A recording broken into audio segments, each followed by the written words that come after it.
नमस्कार, मी तन्मय टिल्लू. हॅलो 24 तास या खास कार्यक्रमात आपलं स्वागत. या कार्यक्रमाच्या माध्यमातून आपण विविध विषयातील तज्ञांशी चर्चा करून त्याचं मार्गदर्शन घेत असतो. आज आपण चर्चा करणार आहोत 12वी नंतर सिव्हिल सर्व्हिसेस आणि पब्लिक ॲडमिनिस्ट्रेशन मधील करिअरच्या संधी याविषयी. आणि याविषयी आज आपले स्टुडिओत आलेत सुरेश रेड्डी सर आणि सविता रेड्डी मॅम. सर, आपलं कार्यक्रमामध्ये स्वागत.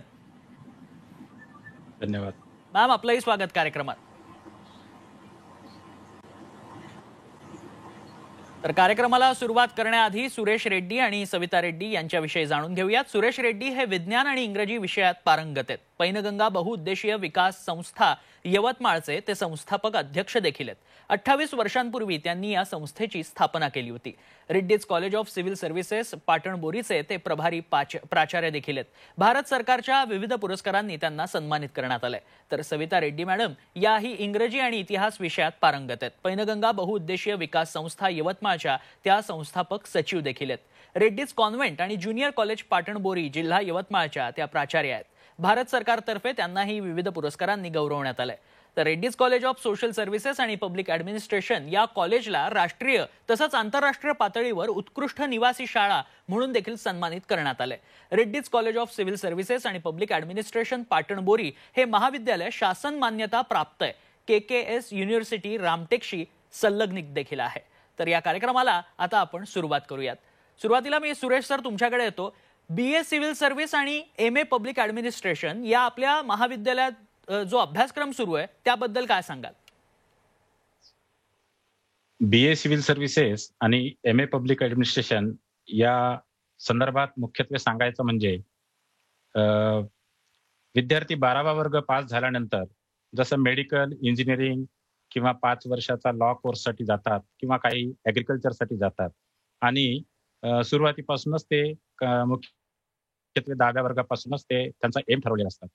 परंतु उरलेले 80-85% विद्यार्थी BA, BCom, BSc सारख्या पारंपरिक अभ्यासक्रमाकडे वळतात व त्यानंतर पदवी झाल्यानंतर MPSC किंवा UPSC सारख्या सिव्हिल सर्व्हिसेसच्या एक्झामच्या तयारी करता पुणे, मुंबई, दिल्ली सारख्या महानगरामध्ये कोचिंग क्लासेसची मदत घेऊन ते तयारी करतात. तर ह्याकरता सुदैवाने आता 12वी नंतरच BA सिव्हिल सर्व्हिसेस म्हणजे खास करून MPSC आणि UPSC या स्पर्धा परीक्षांकरता तयारी करण्यासाठी संपूर्ण अभ्यासक्रम UPSC परीक्षेच्या पॅटर्न सिलेबसनुसार हा अभ्यासक्रम तयार केलेला असल्याने विद्यार्थी 12वी नंतर लगेच 3 वर्षाचा हा पदवी अभ्यासक्रम मध्ये प्रवेश घेऊन परीक्षेची 12वी नंतरच अतिशय गांभीर्याने हा विषय हे करू शकतात, म्हणजे तयारी करू शकतात, जेणेकरून सिव्हिल सर्व्हिसेस या विषयाच्या परीक्षा पद्धत किंवा परीक्षेचा पॅटर्न, त्याचा सिलेबस, किती टप्प्यामध्ये ही परीक्षा होते, त्यासाठी वयोमर्यादा काय आहे, त्यासाठी अटेम्प्ट्स किती देऊ शकतो, या सर्व गोष्टींचा खुलासा या पदवी परीक्षेच्या माध्यमातून आपल्याला सातत्याने पूर्ण करता येते व पदवी परीक्षा पास झाल्याबरोबर लगेच सिव्हिल सर्व्हिसेस एक्झामिनेशनच्या याकरता परीक्षेकरता ते ताबडतोब निसंकोचपणे व अतिशय आत्मविश्वासाने सामोरे जाण्यासाठी त्यांना मदत होते. त्याकरता मुद्दाम महाराष्ट्र शासनाच्या मान्यतेने व कवी कुलगुरू कालिदास संस्कृत विद्यापीठाच्या संलग्नतेतून आम्ही हे महाविद्यालय मागील 2 वर्षापासून सुरू केलेलं आहे. मला सविता मॅमला प्रश्न विचारायचा आता. मॅम, BA सिव्हिल सर्व्हिसेस आणि MA पब्लिक ॲडमिनिस्ट्रेशन हा कोर्स MPSC तसंच UPSC परीक्षांची तयारी करणाऱ्या विद्यार्थ्यांसाठी किती महत्वपूर्ण आहे आणि त्याचा फायदा आहे किंवा तो कितपत पूरक आहे?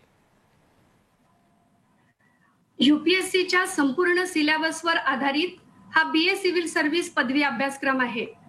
UPSCच्या पूर्व, मुख्य आणि मुलाखती या तिन्ही टप्प्यांचा संपूर्ण सिलेबस या 3 वर्षांमध्ये विभागला गेलेला आहे. 3 वर्षीय पदवी अभ्यासक्रमानंतर विद्यार्थी ग्रॅज्युएट म्हणजे पदवीधर सुद्धा होतील, पण त्याचसोबत UPSC आणि MPSC सारख्या परीक्षांना सामोरे जाण्याकरता ते तयार होतील. पुढच्या कुठल्याही कोचिंगच्या व्यतिरिक्त म्हणजे विद्यार्थी पहिले ग्रॅज्युएट होतात कारण ते बेसिक क्वालिफिकेशन आहे आणि मग UPSC MPSCच्या स्पर्धा परीक्षेला लागतात. म्हणजे ग्रॅज्युएशन पदवीनंतर पुन्हा 2 ते 3 वर्ष त्यांना कोचिंग सेंटरमध्ये कोचिंग घ्यावं लागतं. बऱ्याच वेळा ज्या ग्रॅज्युएशनचे त्यांचे विषय असतात त्या विषयाशी एमपीएससी किंवा युपीएससी यांच्या विषयाशी साधर्म्य राहत नाही किंवा ग्रॅज्युएशनमध्ये ज्या विषयात ते ग्रॅज्युएट झालेले आहे, पदवीधर झालेले आहेत, ते विषय सुद्धा ऑप्शनमध्ये न घेता नवीनच विषय निवडून विद्यार्थी युपीएससीची तयारी करतात.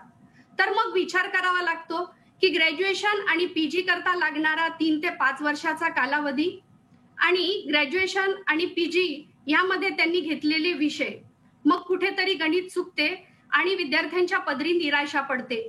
आयुष्यातील वेळ आणि विषय या दोन्ही महत्वाच्या गोष्टींची सांगड या अभ्यासक्रमामध्ये घातल्या गेलेली आहे. युपीएससी एमपीएससी करून पब्लिक सर्वंट होण्याचे स्वप्न विद्यार्थी जेव्हा बघतात तेव्हा उघड्या डोळ्यांनी विद्यार्थ्यांनी तयारीला लागायला हवं.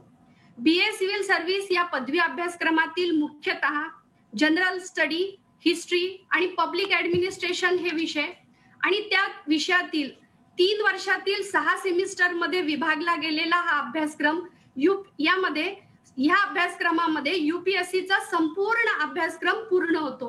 युपीएससी एमपीएससी ह्या स्पर्धा सर्वोच्च प्रतिष्ठेच्या आणि टफेस्ट एक्झाम असं मानल्या जातात. तेव्हा या परीक्षांमध्ये असलेले विषय, त्या विषयांची व्याप्ती, विषयांची समज, विषयाची चौकट किंवा चौकटी बाहेरचा विषय या विषयाची समज येण्याकरता विद्यार्थ्यांना बराच वेळ द्यावा लागतो. तेव्हा हा वेळ या पदवी अभ्यासक्रमामधून साधला जातो. तसेच जे विद्यार्थी पूर्वी पदवीधर आहेत, आर्ट, कॉमर्स किंवा सायन्स कुठल्याही शाखेमधून समजा त्यांनी पदवी अभ्यासक्रम पूर्ण केला असेल तर एमए पब्लिक ऍडमिनिस्ट्रेशन हा पीजी कोर्स, यामध्ये पब्लिक ऍडमिनिस्ट्रेशन हा युपीएससीचा ऑप्शनल विषयापैकीचा एक असून त्या विषयाची तयारी होईल. तर 2 वर्षात डिग्री सुद्धा मिळते, पदवीधर सुद्धा होतात आणि एमपीएससी आणि युपीएससी ची तयारी सुद्धा होते.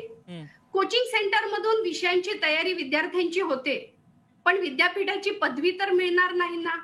भारत सरकारच्या जी उच्च शिक्षणाची जी स्कॉलरशिप आहे ती आमच्या कॉलेजमध्ये Reddy's college of civil service आणि पब्लिक ऍडमिनिस्ट्रेशन मध्ये उपलब्ध असून यासोबतच विद्यार्थ्यांना कॉलेजची डिग्री, युनिव्हर्सिटीची डिग्री ही पण मिळते आणि पालकांची जी खिशातून त्यांना जी कोचिंग सेंटरची फी द्यावी लागते, जी फार मोठी असते, गरीब विद्यार्थी हे अफोर्ड करू शकत नाही.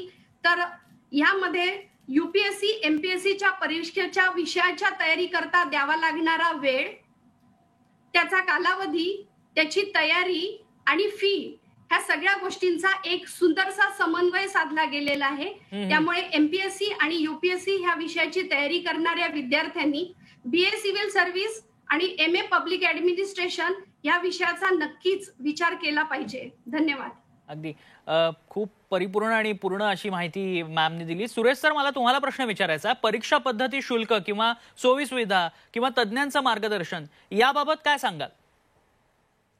मुख्यत्वे करून सिव्हिल सर्व्हिसेसच्या परीक्षा म्हणजे राज्य स्तरावर जसं महाराष्ट्रात एमपीएससी आणि केंद्र स्तरावर युपीएससी विविध पदांकरता परीक्षा घेत असते. उदाहरणार्थ IAS, IPS, IFS, IRS वगैरे. तर यामध्ये परीक्षा पद्धत सुरुवातीला विद्यार्थ्यांना परीक्षेच्या पद्धतीबद्दल किंवा पॅटर्न बद्दल किंवा सिलेबस बद्दल परिपूर्ण माहिती नसल्याने कुठेतरी भांबावलेले असतात. त्यामुळे 12वी नंतरच विद्यार्थ्यांना पूर्वपरीक्षेमध्ये कुठले कुठले पेपर्स असतात, त्यासाठी किती मार्काचे पेपर असतात किंवा किती वेळ आपल्याला लिखाणासाठी असतो किंवा ऑब्जेक्टिव्ह टाईप असतो की डिस्क्रिप्टिव्ह टाईप असतो, याबाबतची संपूर्ण माहिती. उदाहरणार्थ प्रिलिम एक्झाम मध्ये युपीएससीच्या 2 पेपर असतात, CSAT आणि एक कॉम्प्रिहेन्सिव्ह इंग्लिश.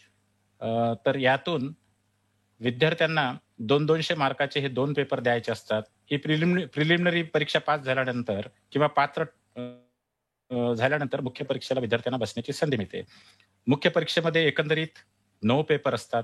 त्यापैकी एक भारतीय भाषा व दुसरी कंपल्सरी इंग्लिश, हे 300 मार्काचे 2 पेपर असतात. आणि हा 2 पेपर करता 3 तासाचा वेळ असतो. आणि ही परीक्षा मात्र डिस्क्रिप्टिव्ह होती, मुख्य परीक्षा. आणि मुख्य परीक्षेमध्ये इतर जे 7 विषय आहेत, त्यात वैकल्पिक विषय जो विद्यार्थ्यांनी घेतलेला आहे, उदाहरणार्थ पब्लिक ॲडमिनिस्ट्रेशन असो, हिस्ट्री असो किंवा सायन्स ग्रॅज्युएट असेल तर फिजिक्स, केमिस्ट्री, इंजिनिअरिंगचे विद्यार्थी असतील तर सिव्हिल किंवा मेकॅनिकल इंजिनिअरिंगचे सब्जेक्ट घेऊ शकतात. परंतु मॅक्सिमम विद्यार्थी पारंपरिक अभ्यासक्रमातून पदवीधर असल्यामुळे त्यांना हिस्ट्री किंवा पब्लिक ॲडमिनिस्ट्रेशन अतिशय सोपा जात असल्यामुळे हे दोन्ही वैकल्पिक विषय याच्याबद्दल सखोल अभ्यास त्यांना करण्याची संधी हे आमच्या रेड्डीज कॉलेज ऑफ सिव्हिल सर्व्हिसेसमध्ये आम्ही उपलब्ध करून दिलेली आहे. आणि त्यानंतर जनरल स्टडीजचे 4 पेपर असतात, पेपर 1, 2, 3 आणि 4. आणि एक स्वतंत्र पेपर निबंध लेखनाचा असतो. अशा प्रकारे 2 भाषेचे आणि 7 मुख्य परीक्षेमध्ये पेपर असतात. ते 250 मार्क प्रति पेपर आणि 3 तासाचा वेळ असतो. डिस्क्रिप्टिव्ह ॲन्सर रायटिंग याच्यात लिहायचं असते. यामध्ये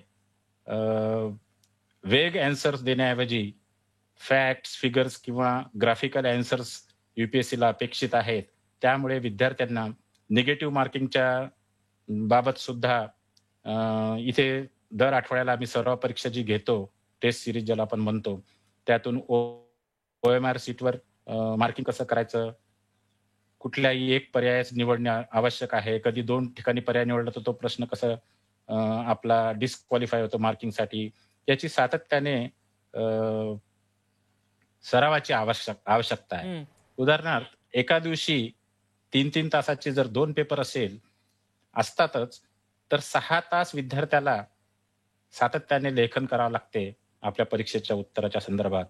तर 6 तास लिखाणाची सवय असण्यासाठी या परीक्षा पद्धतीमध्ये अचानक एखादा विद्यार्थी 6 तास आपल्या प्रश्नांचं उत्तरं स्मरण करून योग्य त्या पद्धतीने लिहिणे याचा सातत्यपूर्ण अभ्यास हा या पदवीमध्ये 3 वर्षामध्ये त्यांच्याकडून करून घेतल्यामुळे त्यांना सहज सोपं जातं. त्यानंतर शुल्क जे आहेत, मान्यताप्राप्त महाविद्यालय असल्यामुळे भारत सरकारच्या उच्च शिक्षणाची शिष्यवृत्ती बहुतेक SC, ST, VJNT, OBC आणि इकॉनॉमिकली आणि सोशली बॅकवर्ड क्लास या सगळ्यांकरता म्हणजे 80-85% विद्यार्थ्यांना कॉलेजची कुठलीही फी भरण्याची आवश्यकता राहत नाही. स्कॉलरशिपच्या माध्यमातून भारत सरकार त्यांना देते. त्यानंतर सोयी सुविधा म्हणाल तर आमचं महाविद्यालय निवासी असल्यामुळे त्यांना सकाळी 5 ते रात्री 10 पर्यंत छानसं असं शेड्यूल तयार करून दिलेलं आहे. त्यामध्ये सकाळी 1.5 तास आणि संध्याकाळी 1.5 तास त्यांना स्पोर्ट्स ॲक्टिव्हिटीज त्यांच्या आवडीच्या असे 24 प्रकारचे मैदानं आम्ही इथं उपलब्ध करून दिलेले आहे. आणि सकाळी वृत्तपत्र, खास करून इकॉनॉमिक टाइम्स, द हिंदू हे वृत्तपत्राच्या वाचनाची सवय, नॅशनल आणि इंटरनॅशनल इश्यूज आणि एडिटोरियल पेज हे मुख्यत्वे करून वाचनाची सवय. त्यानंतर लोकराज्य, योजना, कुरुक्षेत्र ह्यासारखे मासिकं इथं उपलब्ध करून देऊन त्याचा अभ्यास त्यांना करणे, दररोज नियमित अभ्यास करता यावा म्हणून भव्य अशी लायब्ररी आणि अभ्यासिका. याशिवाय दररोज दूरदर्शनच्या बातम्या आणि राज्यसभा आणि लोकसभा टीव्हीवरचे जे चर्चासत्र सुरू असतात पाहण्याची सुद्धा सवय त्यांना लागली पाहिजे म्हणून ऑडिटोरियम आहे. मोठ्या पडद्यावर विद्यार्थ्यांना हे सगळं पाहण्याची सुविधा आमच्या महाविद्यालयामध्ये आम्ही मुद्दाम उपलब्ध करून दिलेली आहे. आणि तज्ञ मार्गदर्शनाच्या बाबतीत म्हणजे जे विषय आहेत त्या विषयाचे तज्ञ UGCने ठरवलेल्या अर्हता ज्या आहेत, जेणेकरून पोस्ट ग्रॅज्युएट विथ नेट किंवा सेट पास झालेले फॅकल्टीज, याशिवाय अशा प्रकारच्या परीक्षा उत्तीर्ण होऊन विविध उच्च पदावर जे अधिकारी विराजमान आहेत त्यांचे सुद्धा वेळोवेळी मार्गदर्शन या विद्यार्थ्यांना आम्ही उपलब्ध करून देत असतो. या दृष्टिकोनातून आमच्या रेड्डीज कॉलेज ऑफ सिव्हिल सर्व्हिसेसमध्ये विद्यार्थ्यांना सांगोपांग मार्गदर्शन, सातत्यपूर्ण आणि व्यवस्थित त्यांना ज्या काही सोयी सवलती ज्या दिल्ली, मुंबई सारख्या महानगरात उपलब्ध आहेत त्या सर्व इथं आम्ही उपलब्ध करून दिलेल्या आहे. उदाहरणार्थ हाय स्पीड इंटरनेट कनेक्टिव्हिटी आणि भव्य अशी कॉम्प्युटर लॅब, जेणेकरून विद्यार्थ्यांना राष्ट्रीय आंतरराष्ट्रीय पातळीवर करंट अफेअर्स असो, बाकी ज्या विषयांचा अभ्यास करण्यासाठी तज्ञ मार्गदर्शनचा व्हर्च्युअल क्लासेस सुद्धा आम्ही घेत असतो सातत्यपूर्ण. अगदी. तर Reddy's college of civil services या ठिकाणी जर ऍडमिशन घ्यायची असेल किंवा त्या संदर्भात काही माहिती विचारायची असेल तर स्क्रीनवर जे नंबर दिलेले आहेत तिथे तुम्ही संपर्क करू शकता. सर, खूप छान मार्गदर्शन खरं तर आपण करताय. एका छोट्याशा ब्रेकसाठी थांबावं लागतंय. एक छोटासा ब्रेक घेऊ आणि पुन्हा एकदा तुमचं मार्गदर्शन सुरू ठेवूयात. तर हॅलो 24 तास मध्ये एक छोटासा ब्रेक पाहत राहा. तुमचा आवडता कार्यक्रम हॅलो 24 तास. सर, सिव्हिल सर्व्हिस आणि पब्लिक ऍडमिनिस्ट्रेशन या पदव्यांचा जो अभ्यासक्रम आहे तो कोणकोणत्या माध्यमातून अर्थात भाषेतून शिकवला जातो? ओके. तर यूपीएससीची सिव्हिल सर्व्हिस परीक्षा म्हटल्यानंतर विद्यार्थ्यांमध्ये एक संभ्रम असतो की आपली इंग्रजी अतिशय फ्लुएंट असली पाहिजे किंवा इंग्रजीतूनच ही परीक्षा होती की काय, असं बऱ्याच आमच्यासारख्या विदर्भासारख्या किंवा आमच्या यवतमाळ जिल्ह्यासारख्या ग्रामीण भागातील विद्यार्थ्यांना संभ्रम असतो. म्हणून त्या सर्वांना, विद्यार्थ्यांना आणि पालकांना मी एक सांगू इच्छितो की यूपीएससीची परीक्षा ही मराठी माध्यमातून, हिंदी माध्यमातून, इंग्रजी आणि संस्कृत याशिवाय आपल्या इंडियन करन्सीवर जेवढ्या भाषा छापलेल्या आहेत, म्हणजे 8th शेड्यूल मध्ये जेवढ्या राजमान्य भाषा आहेत, यापैकी कुठल्याही माध्यमातून आपल्याला देता येते. प्रामुख्याने म्हणून आम्ही आमच्या महाविद्यालयामध्ये हा सिव्हिल सर्व्हिस नावाचा जो पदवी अभ्यासक्रम आहे हा मराठी, हिंदी, इंग्रजी आणि संस्कृत या चारही माध्यमातून शिकवण्याची आमच्या कवी कुलगुरू कालिदास विद्यापीठाने आम्हाला सोय उपलब्ध करून दिली असल्यामुळे विद्यार्थ्यांना मराठी, हिंदी, इंग्रजी आणि संस्कृत या चारही माध्यमातून हा पदवी अभ्यासक्रम पूर्ण करता येतो. अगदी. सविता मॅम, मला तुम्हाला प्रश्न विचारायचा होता, तो म्हणजेच एमपीएससी किंवा यूपीएससी मध्ये यशस्वी होण्यासाठी विद्यार्थ्यांनी कधीपासून तयारी करायला हवी, म्हणजे कधीपासून त्यांनी अभ्यास सुरू करायला हवा? एमपीएससी आणि यूपीएससीच्या परीक्षेची तयारी करताना विद्यार्थ्यांनी खरं तर 6वी पासूनच अभ्यासाला सुरुवात करायला हवी. पण इतक्या लहान वयामध्ये मुलांना समज नसते किंवा ते करिअर निश्चित करू इच्छित नाहीत किंवा त्यांना कळत नाही, तेव्हा विद्यार्थ्यांनी 12वी पासून किंवा 12वी पूर्ण झाल्यानंतर ग्रॅज्युएशन पासून मात्र नक्कीच एमपीएससी यूपीएससीच्या अभ्यासक्रमाला सुरुवात करायला हवी. कारण एमपीएससीच्या प्रिलिमच्या एक्झाम मध्ये म्हणजे पूर्व परीक्षेमध्ये एनसीईआरटीचा वर्ग 6वा ते 12वी पर्यंतचा संपूर्ण सिलेबसवरच आधारित ही परीक्षा घेतली जाते. विद्यार्थ्यांनी 12वी नंतर कुठल्याही प्रकारची डिग्री निवडत असताना ती एमपीएससी यूपीएससी ला कशी पूरक असेल, त्यातले विषय आणि त्या विषयांच्या तयारी करता काय साधर्म्य आहेत, ऑप्शनल विषय जो ते निवडणार आहेत. कारण एमपीएससी यूपीएससी पर्टिक्युलरली यूपीएससीच्या परीक्षेमध्ये ऑप्शनल विषय जो निवडला जातो त्यामध्ये 500 मार्कापैकी 300 मार्कापेक्षा जास्त मार्क मिळवण्याची स्ट्रॅटेजी विद्यार्थ्यांनी करायला हवी. आणि असे कुठले विषय आहेत की जे तुम्हाला 300 पेक्षा जास्त मार्क मिळवून देतील, तुमच्या आवडीचे विषय आणि त्या विषयाची समज ही पक्की होण्याकरता 12वी नंतर विद्यार्थ्यांनी तयारी करायला हवी. आणि पदवी आणि पदव्युत्तर अभ्यासक्रमामधूनच समजा एमपीएससी यूपीएससीचा अभ्यासक्रम पूर्ण होत असेल तर विद्यार्थ्यांनी प्राधान्याने कुठल्याही कोचिंग सेंटर मध्ये न जाता ती विद्यापीठाची डिग्री पूर्ण करून त्यासोबतच एमपीएससी यूपीएससीचा अभ्यासक्रम करावा, अशी मी विद्यार्थ्यांना एक म्हणजे संदेश देऊ इच्छिते. या अभ्यासक्रमाच्या माध्यमातून विषयांची तयारी होईल, परीक्षेची तयारी होईल आणि सर्वात महत्वाचा मुद्दा म्हणजे जो इंटरव्ह्यू आहे त्या इंटरव्ह्यूची तयारी सुद्धा या अभ्यासक्रमाच्या माध्यमातून करून घेण्यात येते. म्हणजेच पूर्व आणि मेन परीक्षा दिल्यानंतर इंटरव्ह्यू मध्ये विद्यार्थ्यांची खूप मानसिक घालमेल होते, कारण इंटरव्ह्यू मध्ये ते स्कोअर करू शकले नाही तर पुन्हा पूर्व आणि मेन्स परीक्षेला त्यांना बसावं लागतं, पुन्हा अभ्यास आणि पुन्हा परीक्षेची तयारी. आणि म्हणूनच इंटरव्ह्यू मध्ये विचारल्या जाणाऱ्या प्रश्नांना एकदम 2 ते 3 महिन्यामध्ये तयारी करू शकत नाही.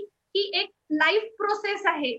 म्हणजे तुमचा बायोडाटा नेहमी रिवाइज करत राहणे, तुमच्या हॉबीज बद्दल जे विचारल्या जातात ही हॉबीज तुमच्यामध्ये कल्टिवेट असली पाहिजे.